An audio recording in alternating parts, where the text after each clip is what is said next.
90% ആൾക്കാരും പ്ലാൻ ചെയ്യുന്ന വഴിയിൽ ഒരിക്കലും അവർ എത്താറില്ല. ഒരു വഴി മാറിപ്പോവും. അവർ വേണമെങ്കിൽ പോലീസുകാരനാകാൻ ആഗ്രഹം, പക്ഷേ വേണമെങ്കിൽ പള്ളി അച്ഛനായിട്ടായിരിക്കും മാറുക. ഒരിക്കലും പ്ലാനിങ് ഉണ്ട്. പക്ഷെ നിങ്ങളുടെ ആ ഗ്രൂപ്പ് ഒരുപക്ഷെ സിനിമയെ നിങ്ങൾ വരിച്ചു, ആ സിനിമ തന്നെ നിങ്ങളെ പിന്നീട് ഏറ്റെടുത്തു. അത് വലിയൊരു സൗഭാഗ്യമാണ്. ഒരുപാട് ഗുരുത്തക്കേട് നമ്മൾ ചെയ്തിട്ടുള്ള അശോക് പറഞ്ഞത് ഭയങ്കര രസമുള്ള ഒരു കാര്യമാണ്. അശോക് പറയുന്നത് വെച്ചാൽ ഞങ്ങളങ്ങ് സ്ഥിരമായിട്ട് ഈ കമ്പൈൻ സ്റ്റഡി എന്ന് പറഞ്ഞാൽ കമ്പൈൻ സ്റ്റഡി ഒന്നും അല്ല, അത് പഠിത്തം എന്നുള്ള പേരിൽ പഠിത്തം എന്നുള്ള ഈ അശോകന്റെ പരിപാടി ഭയങ്കര രസമാണ്. അശോക് എങ്ങനെയെന്ന് വെച്ചാൽ വന്ന് ഇങ്ങനെ കിടക്കും. അപ്പം ഞാനുണ്ടാവും, ലാല്, നമ്മുടെ പ്രദീപ്, സനൽ എല്ലാവരും ഉണ്ടാവും ഈ ഇതിന് വേണ്ടിയിട്ട് പഠിക്കാൻ. എല്ലാവരും പഠിച്ചിപ്പോൾ എന്നുള്ള സ്റ്റൈലിലാണ് വന്നിരിക്കുന്നത്. അപ്പോൾ അതിൽ ഈ മെയിൻ ജോലി എന്തെന്ന് വെച്ചാൽ ഈ തുണ്ടെഴുതുക എന്ന് പറഞ്ഞൊരു പരിപാടി, കോപ്പി അടിക്കാൻ. തുണ്ടെഴുതലാണ്. നിങ്ങൾ വിദഗ്ധന്മാരായിരുന്നു.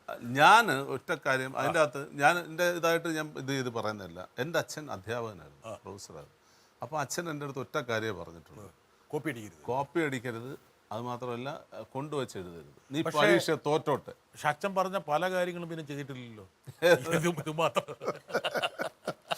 അപ്പൊ ഇതാണ് അച്ഛൻ നമ്മുടെ അടുത്ത് പറഞ്ഞുകൊണ്ട് ഞാൻ ഇതിന് പോയിട്ടേ ഇല്ല. അതെനിക്ക് വളരെ ഷുവറായിട്ട് അറിയാം. ഞാൻ കോപ്പി അടിക്കാനും പോയിട്ടില്ല, കൊണ്ടുവച്ച് എഴുതാനും പോയിട്ടില്ല.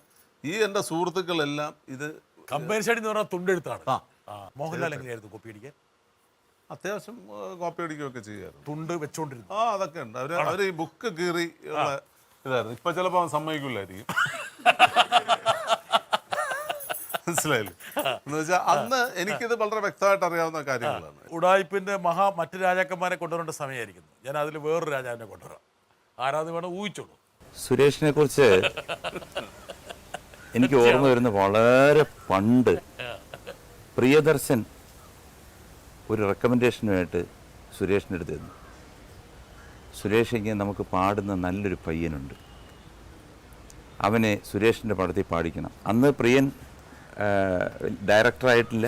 ചിത്രാഞ്ജലി സ്റ്റുഡിയോയിൽ കൊണ്ടുപോയി സുരേഷ് ആദ്യമായിട്ട് എന്നെ സിനിമയെ പാടിച്ചു. എനിക്ക് ആ ജീവിതത്തിൽ ആദ്യമായിട്ട് ഒരു പാടാൻ അവസരം തരുന്ന ഒരു വ്യക്തിയാണ് സുരേഷ്. അതും ആ പാട്ട് അതിൻ്റെ സംഗീത സംവിധായകൻ ശ്രീ രവീന്ദ്രനാണ്, രവീന്ദ്രൻ മാസ്റ്ററാണ്.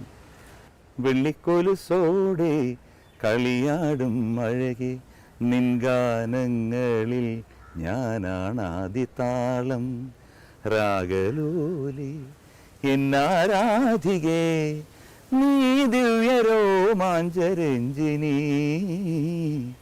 വെള്ളിക്കൊലുസോടെ കളിയാടും അഴകെ നിൻഗാനങ്ങളിൽ ഞാനാണാദിതാളം.